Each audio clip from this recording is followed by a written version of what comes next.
ሰላም ጤና ይስጥልኝ የተከበራችሁ ተመልካቾቻችን፣ ይህ ቪዲዮ የጽዮን ከተማ ሰራዊት የኢየሱስ ክርስቶስ ወንጌል አገልግሎት ቤተክርስቲያን በዛይን ሲቲ ዩቲዩብ ቻናላቸው ላይ ከነሐሴ 1 እስከ ነሐሴ 30 ድረስ ያቀረቡት የቀጥታ ስርጭት ፕሮግራም ላይ የተወሰደ መሆኑን እገልጻለሁ።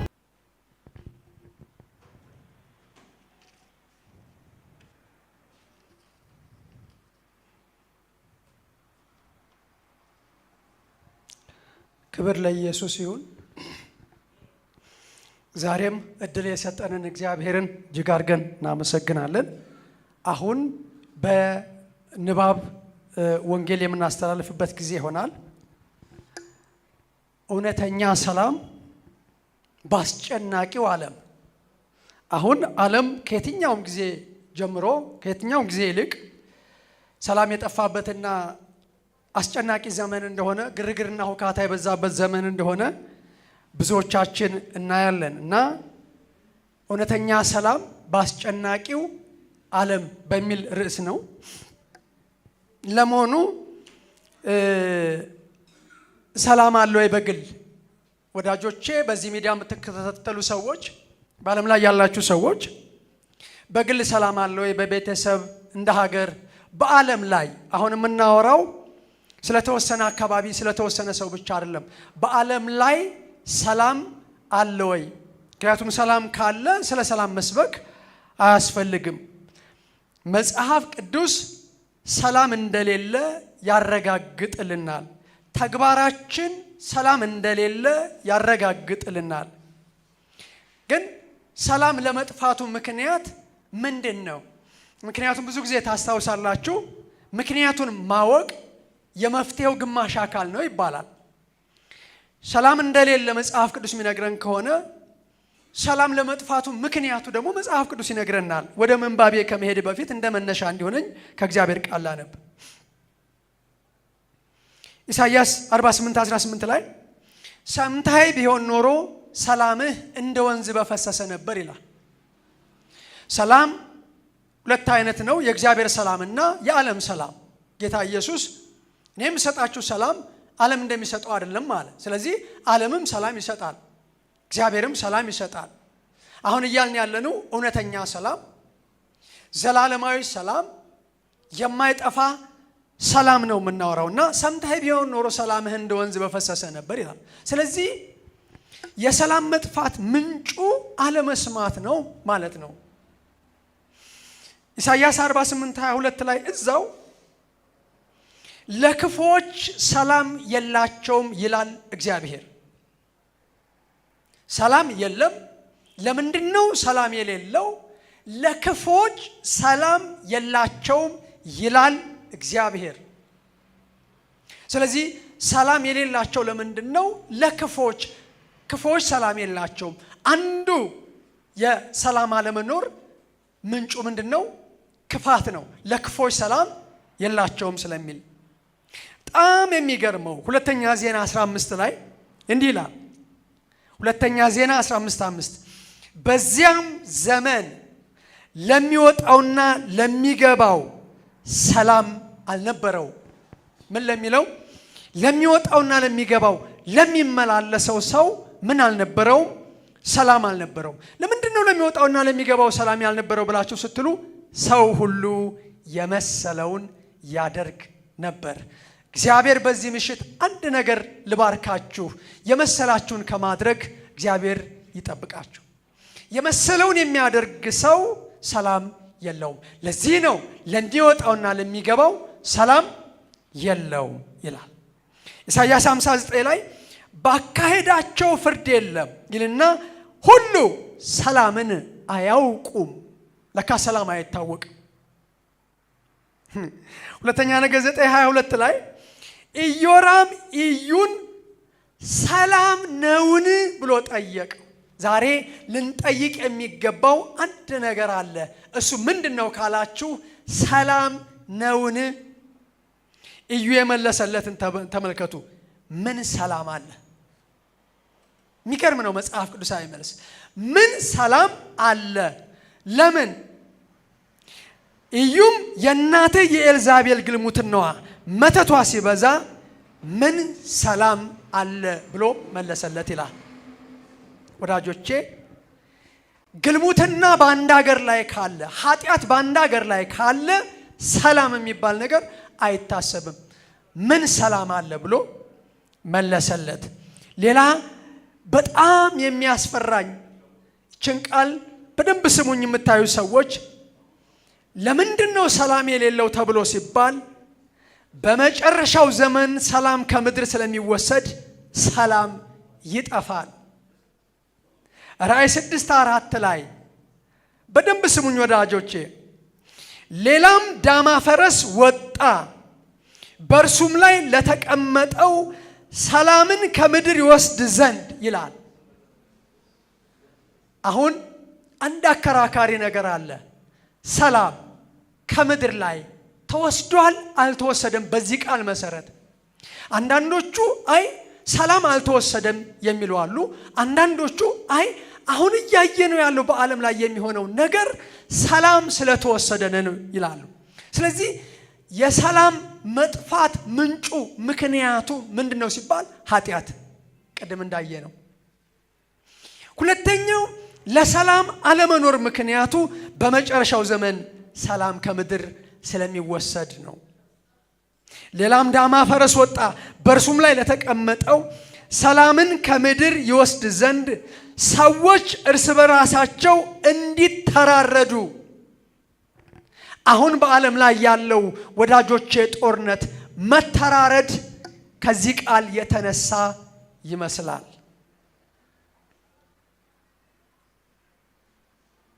ሰላምን ከምድር ይወስድ ዘንድ ሰዎች እርስ በርሳቸው እንዲተራረዱ ስልጣን ተሰጠው፣ ታላቅም ሰይፍ ተሰጠው።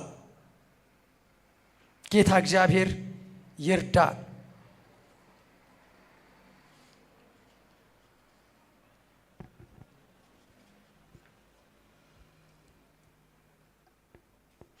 አሁን ይህንን ከያዝን ሰላም ባስጨናቂው ዓለም የሚለውን በንባብ አቀርባለሁ። በዘመናት ሁሉ ሰዎች ሰላምን በመፈለግ ያልጮሁበት ጊዜ የለም። ግን የዓለም ሁኔታ በተሻሻለና ባደገ ቁጥር ስጋት፣ ፍርሃቱና ጭንቀቱ እየባሰና እየከፋ በመሄዱ የሰው ልጆች አሳዛኝ በሆነ ሁኔታ ውስጥ ሆነው የሰላም ፍለጋ ጩኸታቸውና እሮሯቸው ከመቼውም ይልቅ ከፍ ብሎ ይታያል። ውድ አድማጬ፣ ያንተስ የልብ ጩኸት ሰላምን በመፈለግ ይሆን? በጭንቀትና በስጋት ውስጥ ሆነ የልብ ረፍትና ሰላም ለማግኘትና ከፍርሃት ለመዳን ትቃትታለህ? እየጨመረ የሚሄደው ውጣ ውረድ፣ ግራ የሚያጋባው ፍጥረትና ትርምስምስ የእንቅስቃሴውን ሁኔታ ሁሉ ስንመለከተው ቀስ በቀስ ወዴት እያመራን እንደሆነ ግራ ይገባናል። ዓለምን አስተማማኝና ጥሩ የመኖሪያ ስፍራ ለማድረግ የሚደረገው የማያቋርጥ ጥረት ሁሉ ሕይወትን ወደ ባሰና ሊፈታ ወደማይችል ውስብስብ ሁኔታ ውስጥ እየጨመረው ነው። ካለፉት አባቶቻችን ይልቅ ኑሮን በተሻሻለና ቀለል ባለ በዘመናዊ ዘዴ ለመምራት ብንሞክርም ኑሮ ግን አልቀለለልንም። ከጭንቀትና ከስጋት ወጥተን የእፎይታ ኑሮን ለመኖር በተቻለ ሁሉ እንጥራለን። ከጥረታችን ባገኘነው የመንፈስ ሰላም የምናገኝ ይመስልናል፣ ግን ትርፉ ድካም ብቻ ነው። ውድ አድማጬ፣ ሰው በመጀመሪያ ሊኖረው የሚገባው ትልቁ ሀብት የልብ ሰላም ነው። ሰላም ትልቅ ሀብት ነው።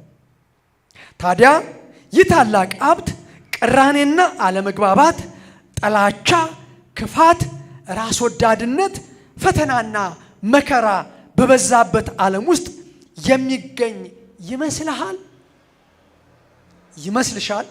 ይመስልዎታል? እስቲ ልብ ብለህ ተመልከት። ብዙዎቹ ሰላምን ሀብታም በመሆን ዝነኛ በመሆን ደስተኛ በመሆን ወይም ከስልጣን ከከፍተኛ ትምህርት ወይም ከጋብቻ ወዘተ የሚያገኙ መስሏቸው የስጋቸውን ፍላጎት ለማሟላት ብዙ ይደክማሉ። አዎ ብዙ ዕውቀት ሊኖራቸው ይችላል። ሀብታም ወይም ዝነኛ ሊሆኑ ይችላሉ ወዘተ። ነፍሳቸው ግን ዘወትር ባዶ ናት። ሌሎችም ደግሞ ከሕይወት እውነታ ለመደበቅ አደንዛዥ ዕጾችንና አልኮልን በማዘውተር የአእምሮ ጭንቀታቸው ተወግዶ እረፍት ማግኘት ይሻሉ።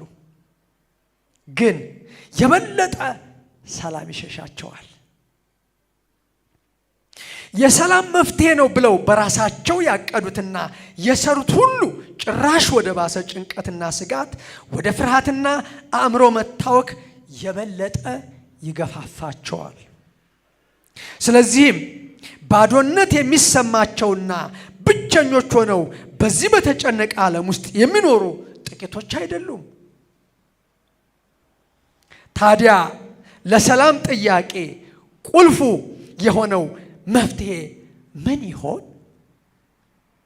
ነፍሳችን በውስጣችን እግዚአብሔርን ያለማቋረጥ ትፈልጋለች። ይህች ነፍስ ከአምላኳ ጋር ካልተገናኘች እውነተኛ ሰላም የለም። እኛ ግን ይህንን ስለማናስተውል የውስጣችንን ጩኸት ችላ ብለን ከሚታዩና ከሚጠፉ ውጫዊ ነገሮች የልብ ሰላምና እረፍት ለማግኘት እንጥራለን። ግን አሁንም ከሰላም ይልቅ ፍርሃትና ስጋት፣ ጭንቀትና መታወክ ስለሚጨምርብን የዚህ መንስኤ ሁኔታዎች መለወጥ ወይም የኑሮ መዘበራረቅ እየመሰለን እንማረራለን። ግን የዚህ መልሱ የሚገኘው በውስጣችን ሲሆን ፈውሱም ከዚያው ይጀምራል። ለዚሁም ነው ነፍስ ከፈጣሪዋ ጋር መገናኘት አለባት። ዋላ ወደ ውሃ ምንጭ እንደሚናፍቅ አቤቱ እንዲሁ ነፍሴ ወደ አንተ ትናፍቃለች። መዝሙር 42 1 እና 2። ነፍስን የሚያረካት ሕያውና ዘላለማዊ የሆነው እግዚአብሔር ለሰው ልጆች ደህንነት ወደ ዓለም የመጣው ልጁ ኢየሱስ ክርስቶስና ይህን የገለጠልን ቃሉ ብቻ ነው። እውነተኛ ሰላም ባስጨናቂው ዓለም። ልብ አድርግ አድማጬ፣ ተመልካቼ፣ ከእግዚአብሔር ጋር ሰላም ከሌለህ በፍጹም እውነተኛ ሰላም ሊኖርህ አይችልም። እግዚአብሔርን በመፈለግ ነፍስ በውስጣችን ያለማቋረጥ ትጮኻለች። ኃጢአተኛ ባህሪያችን ግን በእግዚአብሔር ላይ በማመፅ ዓለምንና በዓለም ያለውን ተከትሎ ይሸሻል። እንግዲህ ግማሽ ልባችን እግዚአብሔርን ቢፈልግም ግማሽ ልባችን ደግሞ ዓለምንና ስጋዊ ነገርን ስለሚፈልግ በውስጣችን የሚካሄደው የሁለቱ ጦርነት ትግል በእኛ ላይ ፍርሃት፣ ስጋትና ጭንቀትን ያስከትልብናል። ከዚህም የተነሳ እኛ ጸጥ ይል ዘንድ አይችልምና ውሆችም ጭቃና ጉድፍን ያወጣሉ ተብሎ በኢሳይያስ 57:20 እንደተጻፈው ሆኖብናል። መፍትሄ ሰጪው የሚበጀንን የሚያውቅልን የውስጣችን የልባችን ችግር ማዳመጥ የሚችለው እርሱ ብቻ ነውና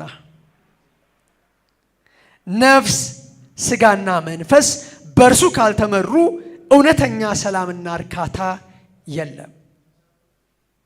እርሱ ያንተንና የኔን ሕይወት ከመጀመሪያ እስከ መጨረሻ የሚያውቅ እንጂ የዓለም ፈጣሪ ብቻ አይደለም። ይህንንም በማሰብ ስለኛ ወደ ዓለም መጥቷል። ብርሃኑም በጨለማና በሞት ጥላ ተቀምጠው ላሉት ያበራል። እግሮቻችንም በሰላም መንገድ ያቀናል። ሉቃስ 1:79 የሰላም አለቃ ነውና፣ ደግመዋለሁ፣ የሰላም አለቃ ነውና። እናንተ ደካሞች ሸክማችሁ የከበደ ሁሉ ወደ እኔ ኑ እኔም አሳርፋችኋለሁ እያለ የተጨነቀችን ነፍስ፣ ሰላም ያጣችን ነፍስ ወደ ራሱ ይጋብዛል። ወዳጄ ዛሬ እንጋብዝሃለን ወደ ኢየሱስ ክርስቶስ ሰላምን ፍለጋ። ጥሩን ተቀብሎ ወደ እርሱ ለሚመጣ ሁሉ እውነተኛ ረፍት፣ ነፃነት፣ እንደ ወንዝ የሚፈስ ሰላምና እርካታ ይሰጣል። በኢሳይያስ 48:18 ላይ ሰምተህ ቢሆን ኖሮ ሰላምህ እንደ ወንዝ በፈሰሰ ተብሎ ተጽፏልና አእምሮንም ሁሉ የሚያልፍ የእግዚአብሔር ሰላም በክርስቶስ ኢየሱስ ስለሚል ሰላም የሚገኘው በክርስቶስ ኢየሱስ ነው። ልባችሁንና ሐሳባችሁን ይጠብቃል። ፊልጵስዩስ 4:7 ጌታ ኢየሱስ ሰላምን እተውላችኋለሁ፣ ሰላሜን እሰጣችኋለሁ አለ። ስለዚህ የሰላም ምንጭ ኢየሱስ ክርስቶስ ነው። ሰላምን ትቶልናል። ሰላምን እሰጣችኋለሁ ብሏል። ስጦታ ካለ ተቀባይ አለ። ወዳጄ ተቀባዩ አንተ ነህ። ስጦታው ኢየሱስ ክርስቶስ ነው። ሰጪው እግዚአብሔር አብ ነው። ሰላሜን እሰጣችኋለሁ። ወዳጆቼ ሰላምን መቀበል ማለት ኢየሱስን መቀበል ማለት ነው። ኢየሱስን መቀበል ማለት ሰላምን መቀበል ማለት ነው። ሰላሜን እሰጣችኋለሁ። እኔ የምሰጣችሁ ዓለም እንደሚሰጥ አይደለም። ልባችሁ አይታወክ አይፍራም። ሐዋርያት ፈርተውና ተጨንቀው ነበር። ለካ ሁለት አይነት ሰላም አለ። አንደኛው ሰላም የዓለም ሰላም ነው። ሁለተኛው እውነተኛው ሰላም ግን ሰማያዊ ሰላም ግን የክርስቶስ ኢየሱስ ነው። ሰላሜን ምክንያቱም የሰላም አለቃ ነው። ድንቅ መካር፣ ኃያል አምላክ፣ የዘላለም አባት፣ የሰላም አለቃ ተብሎ ተጽፏልና እያለ ይነግረናል። የዚህን ወዳጅ ድምፅ ሰምታ ሸክምህን አስወግዶ በሰላሙ እንዲሞላ ወደ እርሱ ትመጣለህ፣ ትመጫለሽ። እግዚአብሔር ሰውን ፈጥሮ ባማረ የአትክልት ቦታ ሲያስቀምጠው ሰው ፍጹም የሆነ ደስታ፣ ሰላምም መግባባትም ከአምላኩ ጋር ነበረው በገነት። ነገር ግን አዳምና ሔዋን በኃጢአት በወደቁ ጊዜ ወዲያውኑ ከእግዚአብሔር ጋር የነበራቸው ግንኙነት ተበላሸ። ሰላም አጡ፣ እረፍት አጡ። ከዚህም የተነሳ የነበራቸው ፍጹምና ደስታ ሰላም ተወሰደባቸው። ሰላም መበላሸት ብቻ ሳይሆን ተወሰደ። በምትኩም ፍርሃትና ጭንቀት ከእግዚአብሔር እስኪሰወሩ ድረስ አሳደዳቸው። እንግዲህ ከሰው ልብ ውስጥ ደስታና ሰላም ወጥቶ ፍርሃትና ስጋት የገባበት ሰው ከኃጢአት የተነሳ ከአምላኩ ጋር ከእግዚአብሔር ጋር በተለየ ጊዜ ነው። የኃጢአት ምንጩ ቅድም እንዳልነው ለሚወጣውና ለሚገባው ሰላም አልነበረውም ይላል። ምክንያቱም ሰው ሁሉ የመሰለውን ያደርግ ነበርና። ወዳጄ የመሰለህን እያደረክ ሰላም አይገኝም። መጽሐፍ ቅዱስ ያለመታዘዛችን ኃጢአት ውጤት በእኛው ላይ እንደሆነ ሲናገር ሁላችን እንደ በጎች ተቅበዝብዘን ጠፋን። የሰላም ተቃራኒ መቅበዝበዝ ነው። ኢሳይያስ 53:6 ሁሉ በድለዋል፣ የእግዚአብሔርም ከድሏቸዋል። ሮሜ 3:23 ይላል። ስለሆነም ስጋት፣ ፍርሃት፣ ጭንቀት፣ የአእምሮ መታወክ ሁሉ የኃጢአት ውጤት ነው። ሰው ኃጢአትን ወደ ዓለም ስላስገባት መራራ ፍሬዋንም መቅመስ ግዴታ ሆነበት። ግን ኢየሱስ ክርስቶስ የመጣው ከኃጢአት ፍርድ እኛን ለማዳን ሰላምንም ሊሰጠን እንጂ ሊፈርድብን አለመሆኑ ብንረዳ እንዴት ልናመሰግነው በተገባን። ዓለም በልጁ በኢየሱስ ክርስቶስ እንዲድን እንጂ በዓለም እንዲፈርድ እግዚአብሔር አላከውምና ዮሐንስ 3:17 በእርሱ የሚያምን የዘላለም ሕይወት እንዲኖረው እንጂ እንዳይጠፋ እግዚአብሔር አንድያ ልጁን እስኪሰጥ ድረስ ዓለሙን እንዲወዷልና። ዮሐንስ የመጀመሪያው ያለመታዘዝ ኃጢአት መንስኤ እኔነት ወይም ራስ ወዳድነት ሲሆን ይህ ራስ ወዳድነት በውስጡ የትዕቢትና ራስን የበላይ ማድረግ ዝንባሌ ስላለው ውጤቱን ጥፋትና ውድቀት ሆነ። በእግዚአብሔር ከመመራት ይልቅ ራሳችንን መምራት ስንጀምር ራስ ወዳድነታችን የሚያመጣው ክፉ ባህሪ ሰላማችንን ነጥቆ ለፍርሃት፣ ለስጋትና ለብቸኝነት ይዳርገናል። ልቡ በአምላኩ በእግዚአብሔር የታመነና በእግዚአብሔር የሚመራ ግን ምንጊዜም የማያቋርጥ ረፍትና ሰላም ይኖረዋል። መጽሐፍ ቅዱስ እንዲህ ስለሚል በአንተ ላይ ታምናለችና በአንተ ለምትደገፍ ነፍስ ፈጽሞ በሰላም ትጠብቃታለህ። ክብር ለኢየሱስ ይሁን። ዓለም ቢደበላለቅ ሽብር ቢመጣ በልቡ ውስጥ ያለው ሰላም ግን የተጠበቀና የማይናወጥ ነው። በእግዚአብሔር የታመነ መዝሙረኛ ልቤ ጽኑ ነው፣ አቤቱ ልቤ ጽኑ ነው፣ እዘምራለሁ፣ አመሰግናለሁ ይላል። ፈተናና ችግርም ቢመጣ በሁሉ እንገፋለን እንጂ አንጨነቅም፣ እናመነታለን እንጂ ተስፋ አንቆርጥም። 2 ቆሮንቶስ 4:8 ይላል። ኢየሱስ ክርስቶስ ወደ እኔ ሊመጣ የሚወድ ቢኖር ራሱን ይካድ መስቀሉን ተሸክሞ ይከተለኝ ባለ ጊዜ ሰዎች ሁሉ አዲስና ትርጉም ያለው የተለወጠ ሕይወት ይኖሩ ዘንድ መጋበዙ ነው። ለዚህ ነው ዛሬም የሚጋብዝህ። ማንም በክርስቶስ ቢሆን አዲስ ፍጥረት ነው። 2 ቆሮንቶስ 5:17 ለጨለማው ብርሃንን፣ ለጥርጣሬ እምነትን፣ ሰላም ላጣ ሰላምን፣ ላዘነው ደስታን፣ ለደከመ እረፍትን፣ ተስፋ ላጡ ተስፋን፣ ለኃጢአት ፍርድ የዘላለም ሕይወትን አቅርቦ ወደ እኔ ኑ ይላል። ግብዣውን ትቀበላለህ? ትቀበያለሽ? ይቀበላሉ? ከዘላለም እስከ ዘላለም የሚኖር የማይለወጥ ጓደኛ፣ ምንጊዜም ስለኛ የሚያስብና የሚጠነቀቅልን አንድ አምላክ ማመንና በእርሱ ላይ ተማምኖ መኖር ምንኛ እረፍትና ሰላም ነው። ታዲያ ለምን እንጨነቃለን? ለምን ትጨነቃለህ? በራሳችን ሸክሙን መታገል ትተን የከበደንን ሸክም ለእርሱ እንጣልለት። የራሳችን ጥረት ሲያበቃ ራሳችን በእምነት ለእርሱ ስናስረክብ ሰላም ወደ ሕይወታችን ይመጣል። በአንተ ላይ ታምናለችና በአንተ ለምትደገም ነፍስ ፈጽመህ በሰላም ትጠብቃታለህ ይላል። ስለዚህ የሰላም ምንጭ ኢየሱስ ክርስቶስ ነው። ኤፌሶን ላይ እንዲህ ይላል፣ እርሱ ሰላማችን ነው ይላል። ሌላ ሰላም የለም ወዳጅ። አሁን እንኳን በዚህ ሰዓት ሰላም ፍለጋ የተለያየ ቦታ ብትሆኑ ወዳጄ፣ እውነተኛ ሰላም የሚገኘው በኢየሱስ ክርስቶስ በማመን ብቻ ነው። እርሱ ሰላማችን ነውና በተጨነቀው ዓለም ውስጥ በሰላም እንድንኖር ያደርገናል፣ ወደ ፍቅሩ ረፍት ይመራናል። አንተስ ከዚህ ከተዘበራረቀና መላቀጡ ከጠፋው ዓለም ሁካታ ውስጥ በዘላለማዊ ክንዶቹ ታርፋለህ?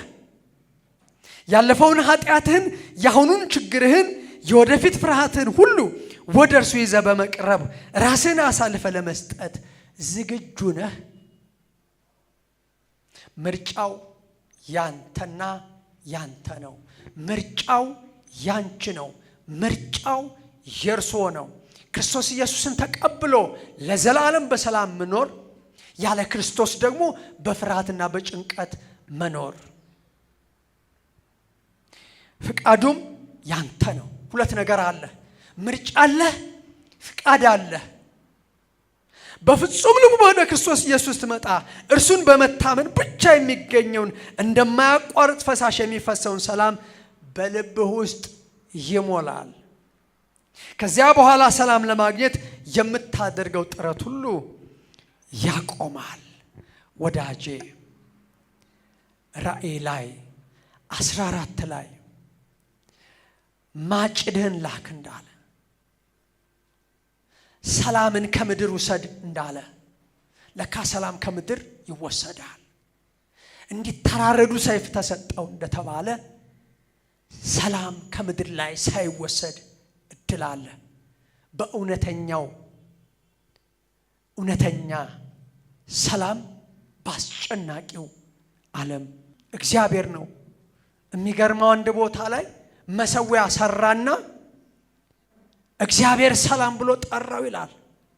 ወዳጄ ሰላም እግዚአብሔር ነው። ወደዚህ ሰላም ነው ምንጠራ። ጌታ ይርዳ። እኔ የምለውን እንላለን፣ ከኔ ጋር ንስሐ እንገባለን። እግዚአብሔር ሆይ አመሰግንሃለሁ ስለሰማሁት ድንቅ ቃል፣ አከብርሃለሁ። አንተ የሰላም አምላክ ነህ። የሁከት አምላክ አይደለህም። የሰላም አለቃ ነህ። ሰላሜን እሰጣችኋለሁ ብለሃል። አሁን ስጠኝ። በልቤ ግባ፣ ንገስ። ሰላም ከአንተ ዘንድ ነው። አመሰግንሃለሁ። ኃጢአቴን ሁሉ ይቅር በለኝ። ቃልህ እንደሚል ሰምታኝ ቢሆን ኖሮ ሰላምህ እንደ ወንዝ በፈሰሰ ነበር ስለሚል ኃጢአቴን እናዘዛለሁ፣ ሰላምም አገኛለሁ። አመሰግንሃለሁ በኢየሱስ ክርስቶስ ስም አሜን።